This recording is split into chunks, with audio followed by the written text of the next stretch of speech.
চমৎকার বই। বিজ্ঞান, সমাজবিজ্ঞান সবকিছুই তো আছে এখানে। সমাজের সাথে তাল মিলিয়ে চলার জন্য আমরা কত কিছু যে এগিয়ে যাচ্ছি। আর কিভাবে পড়াশোনা কইরা রাখ ওসব বই খাতা, আয় আমার লগে একটু হাত টাত লাগা, চাটা গরমে দিছি, কাস্টমার আইলে একটু দেখিস। পড়াশোনা নিজে তো কিছু করতে পারলামই না, তারপর ওই দোকানটা কত কষ্ট করে দাঁড় করাইছি, মাস গেলে যে খরচ, বেতন দিব কেমনে? পড়াশোনা ছাড়া আসলে আমাদের উন্নতি সম্ভব না। আর রাখতো তোর বই খাতা দিয়ে রাখে, দেখোস না মাঠে ঘাটে বই খাতা কাইটা এখন পান বান্ধে, পান। বাবা, পড়াশোনা করে তো ডাক্তার হতে পারি, ডাক্তার হয়ে গ্রামে গাঁও গ্রামে 10 জনের সেবা করতে পারি। আমার কথা কি তোর কানে যাইতেছে না? মাসে এতগুলা টাকা খরচ দিয়া বেতন দেব কে? মাসে কি অত টাকা হয়? 3 বেলায় খাইতে পারি না। আচ্ছা বলুন তো বিধায়ক বাবু, কি করা যায়? আগে তো তাও ক্লাসে অনেক বাচ্চা কাচ্চারাই আসতো, কিন্তু এখন তো তাও আসছে না।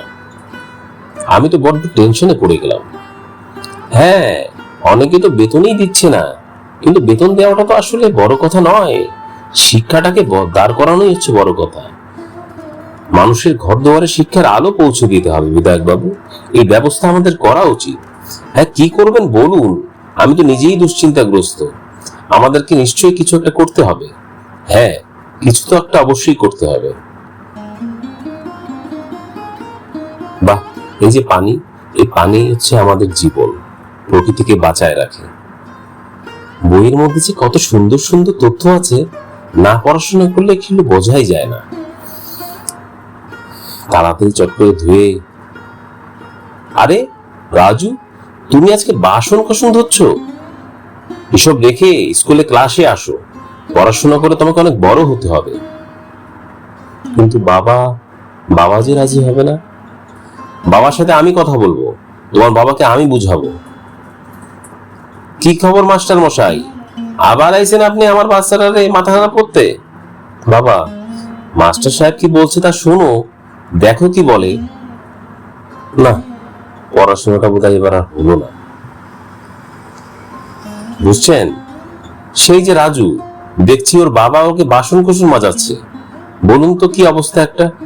পড়াশোনা করে ডাক্তার কিংবা মেট্রিকুলেস পাশ করলে অনেক কিছু হওয়া যায়, এরা তো তা বুঝছে না। কিছু একটা ব্যবস্থা গ্রহণ করতে হবে। আচ্ছা, পড়াশোনাটাকে বিনামূল্যে করে দেওয়া যায় না? আমি সরকারের সাথে কথা বলে দেখতে পারি। শোনো, তোমাদের সকলকে আজকে ডেকেছি একটা কথা বলার জন্য।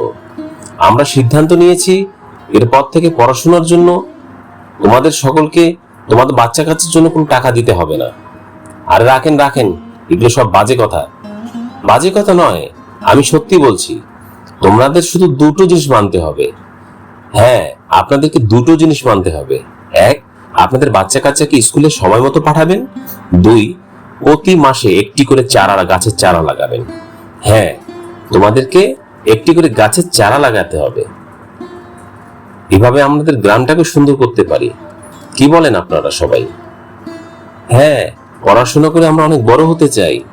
আমরা ডাক্তার, ইঞ্জিনিয়ার হতে চাই, দেশের সেবা করতে চাই। কিন্তু বাবা কি রাজি হবে? আপনারা আমার কথা শুনুন, শিক্ষাই জাতির মেরুদণ্ড। আরে রাখেন, পড়াশোনা কইরা কেউ কোনো কিছু করা পায় নাই, সবাই ওই টাকার পিছনে দৌড়াইতেছে। রাজুর বাবা, আমার কথাটা বোঝার চেষ্টা করো। হ্যাঁ, আপনাদের কথা ভালো করে শুনুন। আরে রাখেন, এই চলো সবাই কাজে চলো, সময় নষ্ট করে হইতেছে। দোকান খুলে রেখে আইছি, কাস্টমার গুলা চলে যাইবো। চাটা তো আজকে ভালোই হয়েছে রে। চা খারাপ হয় নাই, কিন্তু টাকায় তো হালা বেশি নয়। যা রাজু, যা ওই দিকের কাস্টমারের কাছে চায়ের দামটা নিয়ে আয়। হ্যাঁ, আপনার 5 টাকা, আপনার একটা বিস্কুট সহ 10 টাকা হয়েছে। কি, তুমি আবার কেডা? তোমাকে তো এর আগে কোনোদিন দেখি নাই এনে। এটা তো আমাদেরই দোকান। যাই হোক, আপনার 15 টাকা আর না 10 টাকা? মুখে মুখে তর্ক করতেছে পোলাটা। এই ছেলে বেয়াদব, চাওয়ালা ছেলে হয়ে বড়দের সাথে তর্ক করো? হ্যাঁ, থাপড়ায় দাঁত ফেলে দেবো। চাল, এখানে আর চা খাইতে আসবো না। যে একটা আজে বাজে চা, তার মধ্যে আবার ব্যবহার। আপনারা একটা কথা শুনুন, আপনারা আমার কথা শুনুন। আমরা তো আর ভিক্ষা চাইনি, আপনি চা খেয়েছেন। হ্যাঁ, আর রাখো রাজু, চাওয়ালা ছেলে বলে আজকে এবার দাম দিচ্ছে না। তোকে আমি পড়াশোনা করাবো, পড়াশোনা করে বড় মানুষ করাবো। আসলে ভুলটা আমার। কি বলছো বাবা তুমি? আমাকে স্কুলে পাঠাবে? মনে ইচ্ছা ছিল সবাইকে নিয়ে স্কুলটা অনেক বড় করব। হবে, একদিন হবে, আমার এই ধারণা বিশ্বাস আছে। আর বিশ্বাস কি মাস্টার সাহেব, সবাই চলে আসছে। সবাই গতকালকে আমার বাসায় গিয়েছিল। তারা তাদের বাচ্চাকে আপনার স্কুলে পাঠাবে এবং সবাই একটি করে গাছের চারাও লাগাবে। এই যে দেখেন, ছেলেপেলেরা, বাচ্চারা, সোনামণিরা চলে এসেছে। হ্যাঁ সোনামণিরা, আসো আসো আসো। মাস্টার মশাই, এই যে দেখেন, আমিও আছি। আমার বাচ্চাদের অনেক বড় করব, এটা আমার স্বপ্ন। নিজে কষ্ট করব, কিন্তু বাচ্চা করে মানুষ করব। হ্যাঁ মাস্টার মশাই, মাস্টার মশাই, এই গ্রামকে অনেক বড় করতে হবে, পড়াশোনা করে, বিদ্যা বুদ্ধি দিয়ে এবং প্রকৃতির যত্ন নিয়ে। সবাই প্রকৃতির যত্ন নেব।